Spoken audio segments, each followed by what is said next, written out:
आणि आत्ताच्या घडीची अत्यंत महत्त्वाची मोठी ब्रेकिंग न्यूज। नाशिक पोलिसांचं पथक आता मुंबईच्या दिशेने अखेर रवाना झालेलं आहे। पोलिसांचं पथक कोकाटेंचं अटक वॉरंट घेऊन मुंबईच्या दिशेने रवाना झाल्याचं समजतंय। सातत्याने सवाल उपस्थित केले जात होते की नाशिक पोलीस अटक वॉरंट घेऊन मुंबईला का जात नाहीयेत, त्याबद्दलची काही कारणं देखील समोर आलेली होती। मात्र आत्ताच मुख्य न्यायदंडाधिकारी यांच्याकडून श्री माणिकराव शिवाजीराव कोकाटे यांचे NBW वॉरंट प्राप्त झालेले आहे। त्याच्या बजावणीकरता नाशिक शहर पोलीस आयुक्तालयाची टीम मुंबईकरता रवाना होत आहे। किती अधिकारी याच्यामध्ये आहे, किती कर्मचारी आहेत? 3 अधिकारी आणि साधारण 10 अंमलदारांचा यात समावेश आहे।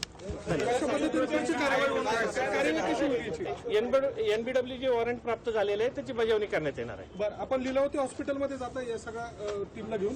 हो। बरं, पुढची कारवाई कशी असेल सर? कायदेशीर कारवाई कशी करणार? आता गेल्यावर वॉरंटची बजावणी करणार आहे। कोणाच्या नेतृत्वामध्ये ही टीम जाते? कोण? माननीय पोलीस आयुक्त श्री संदीप कर्णिक सर यांच्या आदेशाने नेतृत्वाखाली ही टीम काम करत आहे। थँक्यू।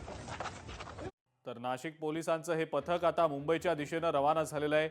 नाशिक पोलिसांच्या वतीने प्रतिक्रिया देखील दिली गेलेली आहे। NBW warrant non bailable warrant आहे आणि ते वॉरंट घेऊन आता नाशिक पोलीस रवाना झालेले आहेत।